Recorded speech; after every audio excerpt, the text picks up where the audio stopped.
വഞ്ചിയൂർ കോടതിയിൽ മാധ്യമപ്രവർത്തകരെ ആക്രമിച്ച സംഭവത്തിൽ കൂടുതൽ അഭിഭാഷകർക്കെതിരെ കേസെടുത്തു. വനിതാ മാധ്യമപ്രവർത്തകർ നൽകിയ പരാതിയിലാണ് കേസെടുത്തത്. സ്ത്രീത്വത്തെ അപമാനിച്ചതടക്കമുള്ള വകുപ്പുകൾ ചുമത്തിയിട്ടുണ്ട്. വഞ്ചിയൂർ പോലീസാണ് കേസെടുത്തത്. 2 ദിവസം മുമ്പ് ഉണ്ടായ സംഭവത്തിൽ കൂടുതൽ പരാതികളാണ് ഇപ്പോൾ പോലീസിന് ലഭിച്ചുകൊണ്ടിരിക്കുന്നത്.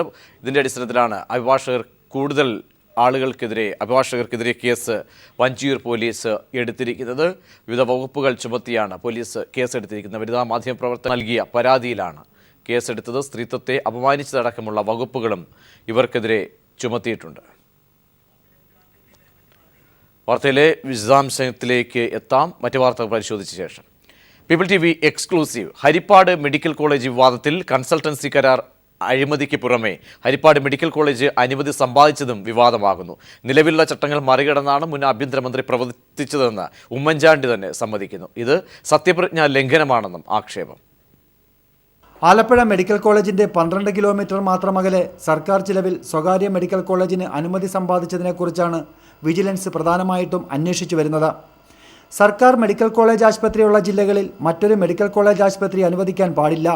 എന്നാൽ മകനെ ആശുപത്രി MD ആക്കാനും അതോടൊപ്പം ബാറുടമകളടക്കമുള്ള ഒരുപറ്റം പേരെ ചേർത്ത് സർക്കാർ ചിലവിൽ സ്വകാര്യ ആശുപത്രി പണിയുന്നതിനുമാണ് ആഭ്യന്തര വകുപ്പ് മന്ത്രിയായിരുന്ന രമേശ് ചെന്നിത്തല ശ്രമിച്ചത്. ഹരിപ്പാട് മെഡിക്കൽ കോളേജ് ഭാവിയിൽ വിവാദമാകുമെന്ന അപകടം മുന്നിൽ കണ്ട മുൻ മുഖ്യമന്ത്രി ആശുപത്രിയുടെ തറക്കല്ലിടൽ ചടങ്ങിൽ തന്നെ തൻ്റെ നിലപാട് വ്യക്തമാക്കുകയും ചെയ്തു. ഗവൺമെന്റ് നിശ്ചയിച്ചിരുന്ന ഒരു നോംസ് വെച്ചാൽ ഇവിടെ കോളേജ് വരില്ല. ഇതിൻ്റെ പൂർണ്ണ ഉത്തരവാദി ഒരാൾ മാത്രമേ ഉള്ളൂ. അത് ശ്രീ രമേശ് ചെന്നിത്തലയാണ്. ആലപ്പുഴ മെഡിക്കൽ കോളേജ് ആശുപത്രിയുടെ മറവിൽ സർക്കാർ പണം ചിലവഴിച്ചതും വയൽ നികത്താൻ അനധികൃതമായി അംഗീകാരം വാങ്ങിയതും അടക്കമുള്ള കാര്യങ്ങൾ വിജിലൻസ് പരിശോധിച്ചു വരികയാണ്. അധികാര സ്വാധീനം ഉപയോഗിച്ച് സ്വന്തം നേട്ടങ്ങൾക്കായി സർക്കാർ പണം ചിലവഴിച്ചതും വിജിലൻസ് ഗൗരവമായിട്ടാണ് കാണുന്നത്. ഇതിൻ്റെ രേഖകളാണിപ്പോൾ വിജിലൻസ് പരിശോധിച്ചു വരുന്നത്. ഇതിനുശേഷം MLA കൂടിയായ പ്രതിപക്ഷ നേതാവിനെതിരെ നിയമ നടപടിക്കൊരുങ്ങുകയാണ് വിജിലൻസ് വകുപ്പ്. Shajahan, news bureau, Alappuzha. കുറ്റാന്വേഷണത്തിൽ രാഷ്ട്രീയമോ ഭരണപരമായോ ഉള്ള ഇടപെടലുകൾ ഉണ്ടാകില്ലെന്ന് മുഖ്യമന്ത്രി പിണറായി വിജയൻ. സേനയിൽ യാതൊരു വഴിവിട്ട നീക്കങ്ങളും അനുവദിക്കില്ല. പോലീസ് സേനയിലെ പരിശീലനക്രമം പരിഷ്കരിക്കും. സേനയിലെ വനിതാ പ്രാതിനിധ്യം 10% ഉയർത്താൻ നടപടിയുണ്ടാകുമെന്ന് മുഖ്യമന്ത്രി പറഞ്ഞു. മങ്ങാട്ടുപറമ്പിൽ പോലീസ് പാസിംഗ് ഔട്ട് പരേഡിൽ സംസാരിക്കുകയായിരുന്നു അദ്ദേഹം. കുറ്റാന്വേഷണങ്ങളിൽ യാതൊരുവിധ ഇടപെടലും സർക്കാരിൻ്റെ ഭാഗത്തു നിന്നും ഉണ്ടായിട്ടില്ല. ഭരണപരമോ രാഷ്ട്രീയപരമോ ആയ തടസ്സപ്പെടുത്തലുകളോ സമ്മർദ്ദങ്ങളോ ഇല്ലാതെയാണ് പോലീസ് സംവിധാനം മുന്നോട്ട് പോകുന്നത് എന്ന് എനിക്ക് ഉറപ്പിച്ചു പറയാനാണ്. 14ാം കേരള നിയമസഭയുടെ 2ാം സമ്മേളനം നാളെ പുനരാരംഭിക്കും. സ്വാശ്രയ വിഷയത്തിൽ പ്രതിപക്ഷ പ്രതിഷേധത്തെ തുടർന്നും പൂജാ അവധിയിലും നിർത്തിവെച്ച സഭാ സമ്മേളനമാണ് നാളെ പുനരാരംഭിക്കുന്നത്. ബന്ധു നിയമന വിവാദത്തിൽ EP ജയരാജൻ മന്ത്രിസ്ഥാനം രാജിവെച്ചെങ്കിലും നിയമന വിവാദം ഉയർത്തി സഭാ നടപടികൾ തടസ്സപ്പെടുത്താനാണ് പ്രതിപക്ഷത്തിന്റെ നീക്കം. അതേസമയം ആരോപണങ്ങൾക്ക് ശക്തമായ നടപടികൾ കൊണ്ട് പ്രതിപക്ഷ പ്രതിഷേധത്തെ പ്രതിരോധിക്കാമെന്ന ഉറച്ച വിശ്വാസത്തിലാണ് സർക്കാർ. സെപ്റ്റംബർ 26 ആരംഭിച്ച 14ാം കേരള നിയമസഭയുടെ 2ാം സമ്മേളനം സ്വാശ്രയ വിഷയത്തിൽ പ്രതിപക്ഷമുയർത്തിയ പ്രതിഷേധ സമരത്തെ തുടർന്ന് നിരവധി തവണ സ്തംഭിച്ചിരുന്നു. ഒടുവിൽ MLAമാരുടെ നിരാഹാര സമരം ആരംഭിച്ച് അത് ശക്തിപ്പെടുത്തി സഭ തടസ്സപ്പെടുത്താൻ പ്രതിപക്ഷം ഒരുങ്ങിയപ്പോൾ സഭാ നടപടികൾ വെട്ടിച്ചുരുക്കി സഭ ഒക്ടോബർ 5 പിരിഞ്ഞു. തിങ്കളാഴ്ച സഭ പുനരാരംഭിക്കുമ്പോൾ ഏത് വിഷയമുയർത്തി ഭരണപക്ഷത്തിനെതിരെ യുദ്ധം ചെയ്യണമെന്ന ആശയക്കുഴപ്പത്തിലാണ് പ്രതിപക്ഷം. എങ്കിലും സ്വാശ്രയ വിഷയത്തിൽ സമരം തുടരുന്നത് ശരിയല്ല എന്ന നിലപാടാണ് കോൺഗ്രസിലെ ഒരു വിഭാഗം MLAമാർക്കും UDFിലെ ഘടകകക്ഷികൾക്കുമുള്ളത്. നിരാഹാര സമരം അവസാനിപ്പിക്കാൻ വഴിയില്ലാതെ അലയേണ്ടി വന്ന പശ്ചാത്തലം നേതാക്കൾ ഓർമ്മപ്പെടുത്തുന്നുമുണ്ട്. അതേസമയം ബന്ധുനിയമന വിവാദമുയർത്തി സമരം ചെയ്യാനാണ് പ്രതിപക്ഷത്തിന്റെ നീക്കം. ബന്ധുനിയമന വിവാദത്തിൽ EP ജയരാജൻ മന്ത്രിസ്ഥാനം രാജിവെച്ചെങ്കിലും മുഖ്യമന്ത്രിയെയും പ്രതിക്കൂട്ടിലാക്കാനാണ് പ്രതിപക്ഷം ലക്ഷ്യമിടുന്നത്. അതിനാൽ സഭാ സമ്മേളനത്തിൽ വിഷയമുയർത്തി സഭ സ്തംഭിപ്പിക്കാനും പ്രതിപക്ഷം ഉറപ്പിച്ചിരിക്കുന്നു. കണ്ണൂരിലെ കൊലപാതകങ്ങൾ, സ്വാശ്രയ വിഷയം തുടങ്ങിയവയും മറ്റ് ദിവസങ്ങളിൽ ഉന്നയിക്കാനും പ്രതിപക്ഷം തീരുമാനിച്ചിട്ടുണ്ട്. എന്നാൽ സ്വജനപക്ഷപാതം തടയാൻ നിയമനിർമ്മാണം, ബന്ധുനിയമനം സംബന്ധിച്ച ചീഫ് സെക്രട്ടറി തല അന്വേഷണം, ഇതൊക്കെ ഭരണപക്ഷം പ്രതിപക്ഷത്തെ പ്രതിരോധിക്കാൻ ഉപയോഗിക്കും. ഇ പി ജയരാജന്റെ രാജി നീളുമെന്ന പ്രതിപക്ഷത്തിന്റെ പ്രതീക്ഷയ്ക്ക് ഓർക്കാപ്പുറത്ത് അടികിട്ടിയത് സമരത്തിന്റെ ആക്കം കുറയുമെന്ന വിലയിരുത്തലുമുണ്ട്. 2016-17 സാമ്പത്തിക വർഷത്തേക്കുള്ള ബജറ്റിലെ ധനാഭ്യർത്ഥനകളെ സംബന്ധിച്ച ചർച്ചയും വോട്ടെടുപ്പും 18, 19, 20 തീയതികളിലായി നടക്കും. സർക്കാരിന്റെ ജനദ്രോഹ നടപടികൾക്കെതിരെ കോൺഗ്രസ് നിയമസഭാ മാർച്ചും സംഘടിപ്പിച്ചിരിക്കുകയാണ്. മാർച്ചിൽ അക്രമം അഴിച്ചുവിട്ട് സർക്കാരിനെ പ്രതിരോധിക്കാനും പ്രതിപക്ഷം ആലോചിക്കുന്നു. കഴിഞ്ഞ സർക്കാരിന്റെ കാലത്തെ ബന്ധു നിയമനങ്ങൾ അന്വേഷിക്കാനുള്ള വിജിലൻസ് തീരുമാനം പ്രതിപക്ഷത്തിന് തിരിച്ചടിയാകും. Sunil Arimanoor, news bureau, Thiruvananthapuram. വഞ്ചിയൂർ കോടതിയിൽ മാധ്യമപ്രവർത്തകരെ ആക്രമിച്ച സംഭവത്തിൽ കൂടുതൽ അഭിഭാഷകർക്കെതിരെ കേസെടുത്തു. വനിതാ മാധ്യമപ്രവർത്തകർ നൽകിയ പരാതിയിലാണ് കേസെടുത്തത്. സ്ത്രീത്വത്തെ അപമാനിച്ചതടക്കമുള്ള വകുപ്പുകൾ ചുമത്തിയിട്ടുണ്ട്. വഞ്ചിയൂർ പോലീസാണ് കേസെടുത്തത്. വിശദാംശങ്ങളുമായി ഷീജ ചേരുന്നു. ഷീജ, ഏതൊക്കെ വകുപ്പുകൾ ചാർത്തിയാണ് ഇപ്പോൾ അഭിഭാഷകർക്കെതിരെ കേസെടുത്തിരിക്കുന്നത്? പുതിയതായി ആരെയൊക്കെയാണ് ഉൾപ്പെടുത്തിയത്?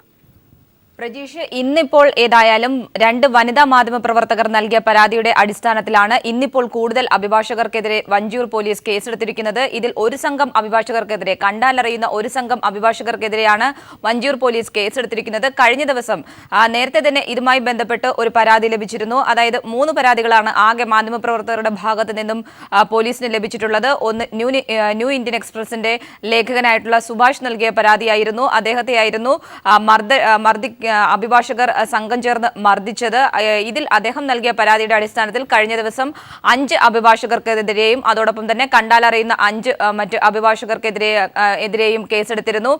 തുടർന്നാണ് ഇന്നിപ്പോൾ 2 വനിതാ മാധ്യമ പ്രവർത്തകരുടെ പരാതിയുടെ അടിസ്ഥാനത്തിൽ ഒരു സംഘം അഭിഭാഷകർക്കെതിരെ കൂടി കേസ് രജിസ്റ്റർ ചെയ്തിരിക്കുന്നത്. ഇതിൽ പ്രധാനമായും സ്ത്രീത്വത്തെ അപമാനിച്ച വകുപ്പ് ഉൾപ്പെടുത്തി തന്നെയാണ് ഇന്നിപ്പോൾ കേസെടുത്തിരിക്കുന്നത്. ഇതിൽ 6 വകുപ്പുകളാണ് ചുമത്തിയിട്ടുള്ളത്. അതിൽ 1 സ്ത്രീത്വത്തെ അപമാനിക്കുന്ന വകുപ്പും ചുമത്തിയാണ് ഇവർക്കെതിരെ കേസെടുത്തിട്ടുള്ളത്. കഴിഞ്ഞ ദിവസം കേസെടുത്തവരുടെ കൂട്ടത്തിൽ നിന്നുള്ള 2 പേരും ഇന്ന് കേസെടുത്തതിൽ ഉൾപ്പെടുന്നുണ്ട്. അത് അഭിഭാഷകരായ ഒന്ന് രതിൻ, അതോടൊപ്പം തന്നെ അരുൺ എന്നീ അഭിഭാഷകരാണ് ഇന്ന് കേസെടുത്തതിൽ വീണ്ടും ഉൾപ്പെടുന്നത്. കഴിഞ്ഞ ദിവസം 5 പേർക്കെതിരെ കേസെടുത്തതിൽ ഉൾപ്പെട്ടിരുന്നത് ബാർ അസോസിയേഷന്റെ സെക്രട്ടറി ആയിരുന്ന ആനേറ ഷാജി, അതോടൊപ്പം തന്നെ അരുൺ പി നായർ, LR രാഹുൽ, കൂടാതെ രതിൻ എന്നിവർക്കെതിരെയായിരുന്നു നേരത്തെ കേസെടുത്തിരുന്നത്. കഴിഞ്ഞ ദിവസം ഇതിന്റെ തുടർ നടപടി എന്ന രീതിയിലാണ് ഇന്നിപ്പോൾ 2 വനിതാ മാധ്യമ പ്രവർത്തകരുടെ പരാതിയിൽ കൂടി കേസെടുത്തിരിക്കുന്നത്. നേരത്തെ തന്നെ വലിയ വിമർശനം ഉയർന്നിരുന്നു. ഇത്തരത്തിൽ വനിതാ മാധ്യമ പ്രവർത്തകരുടെ മാത്രം പരാതിയിൽ കൂടുതൽ അഭിഭാഷകർക്കെതിരെ കേസെടുക്കുന്നില്ല എന്നുള്ളത് ചൂണ്ടിക്കാട്ടിയിരുന്നു. അതിന്റെ അടിസ്ഥാനത്തിൽ കൂടിയാണ് ഇന്നിപ്പോൾ കൂടുതൽ അഭിഭാഷകർക്കെതിരെ കേസെടുത്തിരിക്കുന്നത്. ഷീജ, മടങ്ങിയെത്തിയപ്പോൾ മംഗളം അജിത് കുമാർ ചേരുന്നു. അജിത്ത്, വളരെ ഗുരുതരമായ വകുപ്പുകൾ ഒരുപക്ഷെ കേസെടുക്കേണ്ട സാഹചര്യം ഉണ്ടായിട്ട് കൂടി ഇന്നിപ്പോൾ പോലീസ് വീണ്ടും നടപടികളിലേക്ക് വരുന്ന രീതിയിൽ കേസുകൾ പരാതിയുടെ അടിസ്ഥാനത്തിൽ എടുത്തിരിക്കുന്നു. എങ്ങനെ സാഹചര്യങ്ങളെ വിലയിരുത്താം? കൂടുതൽ പേരൊക്കെ ഇനിയും ഇതിലേക്ക് വരേണ്ട സാഹചര്യമാണോ ഉള്ളത്? പലരെയും ഉൾപ്പെടുത്തേണ്ട ഒരു സാഹചര്യമുണ്ടോ? മാധ്യമപ്രവർത്തകർക്ക് സ്വന്തം തൊഴിൽ സ്വതന്ത്രമായി നടത്താനുള്ള അവകാശം, അത് തൊഴിൽ എടുക്കാനുള്ള അവകാശമാണ്. വക്കീൽമാരെ പോലെ അഭിഭാഷകർക്ക് കോടതിയിൽ എന്ത് സ്വാതന്ത്ര്യമാണോ ഉള്ളത്, അതുപോലെ തന്നെ കോടതി നടപടികൾ റിപ്പോർട്ട് ചെയ്യാൻ മാധ്യമപ്രവർത്തകർക്ക് സ്വാതന്ത്ര്യമുണ്ട്. ഇരുകൂട്ടരുടെയും തൊഴിലിടമാണ് കോടതി. മാധ്യമപ്രവർത്തകർ അവിടെ കോടതി വാർത്തകൾ റിപ്പോർട്ട് ചെയ്യാൻ പോകുമ്പോൾ അവരുടെ തൊഴിലിടമായി ആ കോടതി മാറുന്നു. അഭിഭാഷകരുടെ മാത്രം തൊഴിലിടമായി കോടതിയെ കണ്ടാൽ അതെങ്ങനെ മാധ്യമപ്രവർത്തകർക്ക് അംഗീകരിക്കാൻ സാധിക്കും? ഇവിടെ അഭിഭാഷകർ കോടതിയുടെ ഉത്തരവാദി ജഡ്ജിമാരാണ്, അല്ലാതെ അഭിഭാഷകരല്ല. അപ്പൊ കോടതിയുടെ ആകെ ഉടമസ്ഥാവകാശം വക്കീലുമാർക്കാണെന്നുള്ള ധാരണയിൽ, ആ ധാർഷ്ട്യത്തോടെ അഭിഭാഷകർ ഇടപെട്ടാൽ മാധ്യമപ്രവർത്തകർ പ്രതികരിക്കും. സ്വാഭാവികമായി വഞ്ചിയൂർ കഴിഞ്ഞ ദിവസം നടന്നത് ചീഫ് ജസ്റ്റിസ് ഓഫ് കേരള, അതുപോലെ തന്നെ രജിസ്ട്രാർ ജനറൽ ഓഫ് കേരള ഹൈക്കോടതി, ഇവർ 2 പേരും വ്യക്തമായ ഉറപ്പ് മാധ്യമപ്രവർത്തകർക്ക് നൽകിയതാണ്. നിങ്ങൾ കോടതിയിലേക്ക് വരൂ, റിപ്പോർട്ടിങ്ങിന് ഒരു പ്രശ്നവുമില്ല. ആകെ അവശേഷിച്ച പ്രശ്നം ഹൈക്കോടതിയിൽ മീഡിയ റൂം തുറന്നില്ല എന്നുള്ളത് മാത്രമാണ്.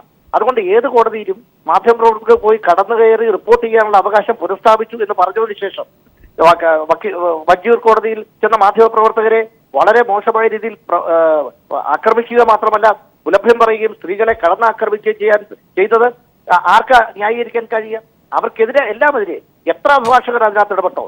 അതിന്റെ വിഷ്വൽസ് ഒക്കെ മാധ്യമപ്രവർത്തകരുടെ കയ്യിലുണ്ടല്ലോ. അവർക്കെതിരെ ശക്തമായ നടപടിയെടുക്കണം.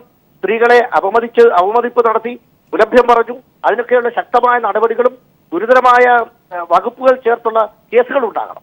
തീർച്ചയായും ഇവിടെ ഒരു രണ്ട് അഭിപ്രായം ഇപ്പോൾ അഭിഭാഷകർക്കിടയിൽ പോലും രൂപപ്പെട്ടതായിട്ടാണ് അറിയുന്നത്. കാരണം സ്ത്രീകൾക്കെതിരെ ഉൾപ്പെടെ വലിയ തോതിൽ അസഭ്യവർഷം ചൊരിയുന്നു, ആക്രമണം നടത്തുന്നു. അവിടെ നിയമത്തിന്റെ സംരക്ഷകരായി മാറേണ്ട അഭിഭാഷകർ ഇത്തരമൊരു നിലപാടെടുക്കുമ്പോൾ സ്വാഭാവികമായും ഇന്നലെ മുഖ്യമന്ത്രി സൂചിപ്പിച്ചതുപോലെ അഭിഭാഷകരുടെ സ്വകാര്യ സ്വത്തല്ല കോടതി. ആ രീതിയിലുള്ള കാഴ്ചപ്പാടിലേക്ക് പോയാൽ സർക്കാരിന് സ്വാഭാവികമായും ഇടപെടേണ്ടി വരും. ആ രീതിയിലേക്കാണോ കാര്യങ്ങൾ പോകുന്നത്? വ്യക്തമായ ഒരു നടപടികളിലേക്ക് പോകുന്നു ആ അർത്ഥത്തിൽ നോക്കിക്കഴിഞ്ഞാൽ വഞ്ചൂർ നൽകുന്ന പാഠം അതാണ്. കാരണം മുഖ്യമന്ത്രി വ്യക്തമാക്കിയതുപോലെ അഭിഭാഷകർ നിയമം കയ്യിലെടുത്താൽ ഗവൺമെന്റ് എങ്ങനെ നോക്കി നിൽക്കാൻ സാധിക്കും? അപ്പൊ അഭിഭാഷകരെ എല്ലാം ഞാൻ കുറ്റപ്പെടുത്തുന്നില്ല. എല്ലാ അഭിഭാഷകരും ഇതുപോലെയുള്ള വ്യക്തികളാണ്, അക്രമോത്സുകരാണ് എന്നൊന്നും ഞാൻ പറയുന്നില്ല. അപ്പൊ മാർക്സിസ്റ്റ് പാർട്ടിയുടെ മുഖ്യമന്ത്രിയും അതുപോലെ KPCC പ്രസിഡന്റും അവരുടെ നിലപാട് വ്യക്തമാക്കി കഴിഞ്ഞു. അപ്പോൾ കോൺഗ്രസിനെയും മാർക്സിസ്റ്റ് പാർട്ടിയെയും പിന്തുണയ്ക്കുന്ന അല്ലെ അവരുടെ സംഘടനകളോട് യോജിപ്പുള്ള അഭിഭാഷകർ ഈ പ്രശ്നത്തിൽ നിന്ന് മാറി നിന്നാൽ കുറെ വിരലിലെണ്ണാവുന്ന അക്രമികളായ അഭിഭാഷകർ മാത്രമേ, അല്ലെ അക്രമ സ്വഭാവമുള്ള ക്രിമിനൽ സ്വഭാവമുള്ള അഭിഭാഷകർ മാത്രമേ ഈ മാധ്യമപ്രവർത്തകരെ ആക്രമിക്കുന്നതിന് മുൻപന്തിയിൽ നിൽക്കുകയുള്ളൂ. അപ്പോൾ ബാക്കിയുള്ളവർ മാറി നിൽക്കുകയും ഈ അക്രമ സ്വഭാവമുള്ളവരെ, ആ ഹാബിറ്റ് ഉള്ളവരെ തിരിച്ചറിയുകയും ചെയ്താൽ അവർക്കെതിരെ നടപടിയെടുക്കാൻ സാധിക്കും. അതുകൊണ്ട് എല്ലാ വക്കീലുമാരുടെയും പിന്തുണ ഈ അക്രമികൾക്കുണ്ടെന്ന് ഞങ്ങൾ കരുതുന്നില്ല. അതുകൊണ്ട് അക്രമികളായി കണ്ട് അവർക്കെതിരെ ശക്തമായ നടപടി കൊണ്ടുവരണം. തീർച്ചയായും ഇവിടെയാണ് ശ്രീ അജിത്ത്. കാരണം പല കോടതികൾ, ഹൈക്കോടതി നോക്കിയാലും മറ്റ് ജില്ലാ കോടതികളിലൊക്കെ ആണെങ്കിലും ചിലരെ മാത്രം നടത്തുന്ന ഇടപെടലിൻ്റെ ഭാഗമായി മുഴുവനായി ഇതിൻ്റെ വ്യാപ്തി വർദ്ധിക്കുന്നത്. അതുകൊണ്ട് വ്യക്തമായ കാരണം കണ്ടെത്തിക്കൊണ്ട്, കാരണം ഇനിയും നമുക്ക് ഒരു ഉറപ്പുമില്ല ഇങ്ങനെ ഒരു നിലപാട് ഉണ്ടാകില്ല എന്ന്. കാരണം ചീഫ് ജസ്റ്റിസിൻ്റെ സാന്നിധ്യത്തിൽ നടന്ന ചർച്ചയ്ക്ക് ശേഷം ഉടൻ തിരിച്ചടി വരുന്നു. അതുകൊണ്ട് ഭാവിയിലും എന്തായാലും ഇക്കാര്യം ചെറു ചലനങ്ങളൊക്കെ ഉണ്ടാകാം. ആ രീതിയിൽ ഇത് മുഴുവനായ ഒരു ശാശ്വത പരിഹാരം എന്ന രീതിയിൽ എന്ത് ഇടപെടൽ നടത്താനാകും? അത് രണ്ട് ഭാഗത്തു നിന്ന് ഒരു വിട്ടുവീഴ്ച എന്ന നിലയിൽ എന്തൊരു സൊല്യൂഷൻ ഒരുപക്ഷെ ഇനിയും സാധ്യമായുണ്ട്? ഒന്ന്, ഈ പ്രശ്നം അഭിഭാഷക ലോകത്തിന് തന്നെ അപമാനമാണ്. കാരണം മാഞ്ഞൂരാൻ എന്നൊരു വക്കീല് ഒരു സ്ത്രീയോട് അപമര്യാദയെ പെരുമാറിയതാണ് ഇതിന്റെ തുടക്കം. ആ കേസ് അഭിഭാഷക ലോകത്തിന് തന്നെ ഒരു അപമാനമാണ്. ഇനിയും നടക്കേണ്ടത്, അഭിഭാഷകർ ഇനിയും മാധ്യമപ്രവർത്തകരെ ആക്രമിക്കുകയാണെങ്കിൽ തീർച്ചയായും നിയമത്തിന്റെ വഴിക്ക് പോകും എന്ന് മുഖ്യമന്ത്രി വ്യക്തമാക്കിയിട്ടുണ്ട്. അപ്പോൾ ഇനിയും ആക്രമിക്കും എന്നുള്ളതുകൊണ്ട് പത്രപ്രവർത്തകർ, മാധ്യമപ്രവർത്തകർ കോടതിയിൽ നിന്നും വിട്ടു നിൽക്കാനോ കോടതിയിൽ കയറാതിരിക്കാനോ റിപ്പോർട്ടിംഗ് ജോലി വേണ്ടെന്ന് വെക്കാനോ ഒന്നും ഉദ്ദേശിക്കുന്നില്ല. ഇനിയും കോടതിയിൽ പോകും. ഇനി ആക്രമിക്കപ്പെട്ടാൽ തീർച്ചയായും ഗവൺമെന്റിന്റെ നിലപാടെടുക്കണം. പോലീസിന്റെ ജോലി ചെയ്യണം. അങ്ങനെയുണ്ടെങ്കിൽ പോലീസിന്റെ ജോലി ചെയ്താൽ തീർച്ചയായിട്ടും ഈ അക്രമികളായ അഭിഭാഷകർ മാറി നിൽക്കും, അല്ലെങ്കിൽ അവർക്കെതിരെ നടപടിയെടുക്കാൻ സാധിക്കും. അല്ലാതെ വേറെ പോംവഴി കാണുന്നില്ല. കാരണം എന്താണ് പോംവഴി? ഇവിടെ കോടതികളിൽ നിന്ന് മാധ്യമപ്രവർത്തകർ മാറി നിൽക്കാൻ പറ്റില്ല. കാരണം അവരുടെ തൊഴിലിടമാണ്. ഇവിടെ മന്ത്രിമാർക്കും ഉന്നത ഉദ്യോഗസ്ഥന്മാർക്കുമെതിരെ കോടതികൾ നടപടികൾ എടുക്കുമ്പോൾ അത് ജനങ്ങളെ അറിയിക്കാനുള്ള സ്വാതന്ത്ര്യം, അവകാശം, ബാധ്യത മാധ്യമപ്രവർത്തകർക്കുണ്ട്. അതുകൊണ്ട് അഭിഭാഷകരുടെ സ്വകാര്യ സ്വത്തായി കോടതിയെ മാറ്റാതെ അക്രമികൾക്കെതിരെ നടപടിയെടുക്കാൻ പോലീസ് ശക്തമായി നടപടിയെടുക്കാൻ തുനിയുന്നിടത്തോളം ഇനിയും അത് ആവർത്തിക്കില്ല. ആവർത്തിച്ചാൽ തന്നെ അതിനെ നേരിടുവാനും നേരിടാനുള്ള ബാധ്യത ഗവൺമെന്റിനും പോലീസിനുമാണ്. യെസ്, വളരെ നന്ദി ശ്രീ അജിത്ത് പ്രതികരിച്ചതിന്. AK ബാലൻ മന്ത്രിയുടെ പ്രതികരണം ഇപ്പോൾ വന്നിരിക്കുന്നു. അഭിഭാഷകർ കാണിക്കുന്നത് ജുഡീഷ്യറിയെ അപമാനിക്കുന്ന, പരിഹസിക്കുകയാണ് അഭിഭാഷകർ ചെയ്യുന്നതെന്ന് മന്ത്രി പറഞ്ഞിരിക്കുന്നു. കോഴിക്കോടാണ് അദ്ദേഹം പറഞ്ഞത്. വിശദാംശങ്ങൾ മേഘ മാധവൻ നൽകും. മേഘ, എന്താണ് ഇക്കാര്യത്തിൽ മന്ത്രിയുടെ വാക്കുകൾ? പ്രതീഷ്, ഇന്ത്യൻ തന്നെ ഉള്ള പരിഹാസമാണ് അഭിഭാഷകർ കാണിക്കുന്നത്. അതുകൊണ്ട് തന്നെയാണ് ഗവർണർ പറഞ്ഞിട്ടും ചീഫ് ജസ്റ്റിസ് പറഞ്ഞിട്ടും മുഖ്യമന്ത്രി പറഞ്ഞിട്ടും ഇവർ ഇക്കാര്യം അനുസരിക്കുന്നില്ല. അതവർ ജനാധിപത്യത്തെ പരിഹസിക്കുകയാണ് അഭിഭാഷകർ ചെയ്യുന്നത് എന്നാണ് മന്ത്രി ഇപ്പോൾ കോഴിക്കോട്ട് പറഞ്ഞിരിക്കുന്നത്. ഇത് ഒരു തരത്തിലും അനുവദിക്കാൻ ആവില്ല. അഭിഭാഷകരുടെ കാര്യത്തിൽ മുഖ്യമന്ത്രി തന്റെ നിലപാട് കൃത്യമായി വ്യക്തമാക്കിയിരിക്കുന്നു. അതിനപ്പുറത്തേക്ക് തനിക്ക് ഒന്നും തന്നെ പറയാനില്ല എന്നും അദ്ദേഹം കൂട്ടിച്ചേർത്തു. അല്പം മുമ്പാണ് AK ബാലൻ, നിയമമന്ത്രി കൂടിയായ AK ബാലൻ ഇക്കാര്യം വ്യക്തമാക്കിയിരിക്കുന്നത്. പ്രതീഷ്, ശരി, മേഘയാണ് വിശദാംശങ്ങൾ നൽകിയത്. ഷീജയിലേക്ക്. ഷീജ, കൂടുതൽ ഗുരുതരമായ വകുപ്പുകൾ തന്നെ ഇട്ടുള്ള കേസാണോ? കാരണം കോടതിയുടെ പ്രമേസ് അല്ല സംഭവം നടന്നതെന്ന് അഭിഭാഷകർ വാദിക്കുമ്പോഴും ഇക്കാര്യത്തിലൊക്കെ തന്നെ പോലീസിനൊക്കെ തന്നെ കാര്യങ്ങൾ വ്യക്തമാണ്. ആ അർത്ഥത്തിൽ സ്ത്രീകൾക്കെതിരായ കടുത്ത വകുപ്പുകൾ, ഉപദ്രവിക്കുന്നതുമായി ബന്ധപ്പെട്ട് അസഭ്യവർഷം ചൊരിയുന്നതുമായിട്ട് ബന്ധപ്പെട്ടൊക്കെയുള്ള വകുപ്പുകളൊക്കെ ഉൾപ്പെടുത്തിക്കൊണ്ടാണ് ഇപ്പോൾ കേസെടുത്തിരിക്കുന്നത് മഞ്ചൂർ പോലീസ്. ഇന്നിപ്പോൾ കേസ് രജിസ്റ്റർ ചെയ്തിരിക്കുന്നത് 6 വകുപ്പുകൾ ചുമത്തിയിട്ടാണ്. ഇതിൽ സുപ്രധാനമായി പറയാനുള്ളത് സ്ത്രീത്വത്തെ അപമാനിച്ചു എന്നുള്ള ഒരു സുപ്രധാന വകുപ്പ് ഇതിൽ ചുമത്തിയിട്ടുണ്ട് എന്നുള്ളത് തന്നെയാണ്. പ്രത്യേകിച്ചും 2 വനിതാ മാധ്യമപ്രവർത്തകർ പരാതി നൽകിയിട്ടുണ്ട്. അതിന്റെ അടിസ്ഥാനത്തിലാണ് സ്ത്രീത്വത്തെ അപമാനിച്ചതുൾപ്പെടെയുള്ള വകുപ്പുകൾ 6 വകുപ്പുകൾ ചുമത്തി ഇന്നിപ്പോൾ കേസെടുത്തിരിക്കുന്നത്. ഇന്നലെ തന്നെ 10 അഭിഭാഷകർക്കെതിരെ കേസെടുത്തിരുന്നു. അതിന് തൊട്ടു പിന്നാലെയാണ് ഇന്നിപ്പോൾ ഒരു സംഘം അഭിഭാഷകർക്കെതിരെ കൂടി, കണ്ടാലറിയുന്ന ഒരു സംഘം അഭിഭാഷകർക്കെതിരെ കൂടി ഇന്നിപ്പോൾ വഞ്ചിയൂർ പോലീസ് കേസെടുത്തിരിക്കുന്നത്. ഇതിൽ പ്രത്യേകിച്ചും പറയാനുള്ളത്, പ്രത്യേകിച്ചും ഞാൻ നേരത്തെ സൂചിപ്പിച്ചതുപോലെ തന്നെ സ്ത്രീത്വത്തെ അപമാനിച്ച വകുപ്പ് ഇതിൽ ചുമത്തിയിട്ടുണ്ട് എന്ന് പറയുമ്പോൾ തന്നെ ഇവർക്ക് കോടതിയിൽ നിന്ന് നേരിട്ട് മാത്രമേ ഇനി ഒരു ഇതിൽ ബെയിൽ നേടാൻ സാധിക്കൂ, ജാമ്യം നേടാൻ സാധിക്കൂ എന്നൊരു വ്യവസ്ഥയും നിലനിൽക്കുന്നുണ്ട്. ഏതായാലും കർശനമായ നടപടി തന്നെ ഇവർക്കെതിരെ ഉണ്ടാകണം എന്നൊരാവശ്യം തന്നെയാണ് മാധ്യമപ്രവർത്തകരുടെ ഭാഗത്ത് നിന്നും ഉണ്ടാകുന്നത്. പ്രത്യേകിച്ചും നമുക്കറിയാം ഇത്തരത്തിൽ ഉള്ള ഇത് ഇന്നോ ഇന്നലെ തുടങ്ങിയ ഒരു വിഷയമല്ല.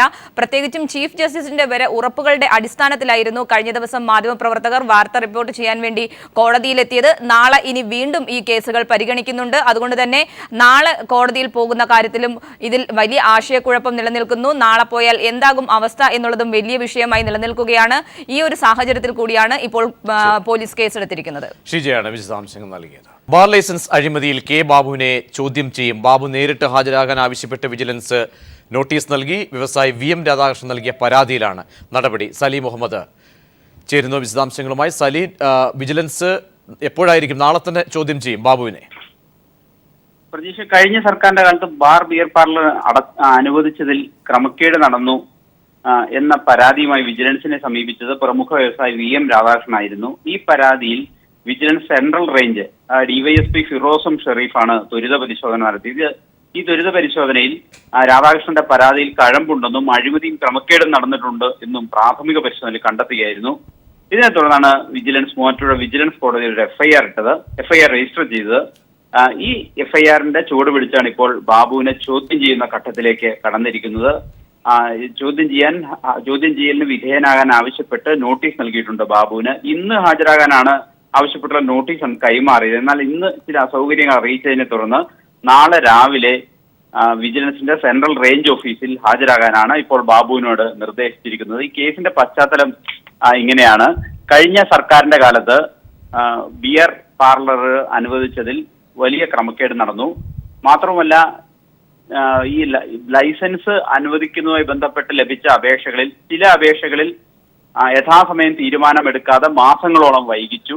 ചില അപേക്ഷകൾ കാര്യമായ പരിശോധന കൂടാതെ ലൈസൻസ് അനുവദിക്കുന്ന സമീപനമായിരുന്നു സർക്കാർ സ്വീകരിച്ചത്. ഈ ഓരോ കേസിലും എക്സൈസ് മന്ത്രി എന്ന നിലയിൽ ബാബു നേരിട്ട് ഇടപെടുകയും നേരിട്ട് ഉദ്യോഗസ്ഥർക്ക് നിർദ്ദേശം നൽകുകയും ചെയ്തു എന്ന് വിജിലൻസ് കണ്ടെത്തിയിട്ടുണ്ട്. മറ്റൊന്ന്, ബിവറേജസ് കോർപ്പറേഷന്റെ ഔട്ട്ലെറ്റുകൾ അടച്ചുപൂട്ടുന്നത് സംബന്ധിച്ചാണ്. സർക്കാരിന്റെ മദ്യനയത്തിന്റെ ഭാഗമായി 10% ബിവറേജസ് ഔട്ട്ലെറ്റുകൾ അടച്ചുപൂട്ടുമെന്നൊരു പ്രഖ്യാപനം ഉണ്ടായിരുന്നു. പക്ഷേ ഈ ഔട്ട്ലെറ്റുകൾ തെരഞ്ഞെടുത്തത് ചില താല്പര്യങ്ങൾ വെച്ചാണ് എന്ന് രാധാകൃഷ്ണന്റെ പരാതിയിൽ ഉണ്ടായിരുന്നു. അതായത് ബാബുവിന് താല്പര്യമുള്ള ചില ആളുകളുടെ, അബ്കാരികളുടെ ബിയർ പാർലറുകൾ പ്രവർത്തിക്കുന്നതിന് സമീപത്തുള്ള ബിവറേജസ് കോർപ്പറേഷന്റെ ഔട്ട്ലെറ്റുകൾ അടച്ചുപൂട്ടാൻ വളരെ തന്ത്രപൂർവ്വം തീരുമാനിക്കുകയായിരുന്നു. അതനുസരിച്ചാണ് ലിസ്റ്റ് വന്നത്. അപ്പോൾ അതിന്റെ എല്ലാ തെളിവുകളും എല്ലാ രേഖകളുമായിട്ടായിരുന്നു VM രാധാകൃഷ്ണന്റെ പരാതി. അതുകൊണ്ട് തന്നെ വിജിലൻസ് പ്രാഥമിക പരിശോധന നടത്തുകയും അതിന്റെ ഭാഗമായി നിരവധി പേർ ചോദ്യം ചെയ്യുകയും ചെയ്തു. ഈ ലൈസൻസ് അനുവദിക്കുന്നതുമായി ബന്ധപ്പെട്ട് നടപടിക്രമങ്ങളിൽ പങ്കാളികളായിരുന്ന നിരവധി ഉദ്യോഗസ്ഥരെ, എക്സൈസ് വകുപ്പിലെ നിരവധി ഉദ്യോഗസ്ഥരെ വിജിലൻസ് ഇതിനകം ചോദ്യം ചെയ്തിട്ടുണ്ട്.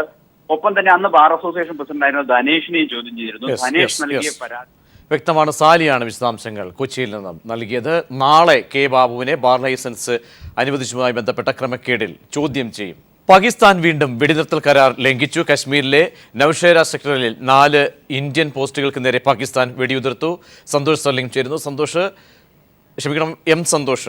വിശദാംശങ്ങൾ നൽകും. സന്തോഷ്, എപ്പോഴായിരുന്നു പ്രകോപനം?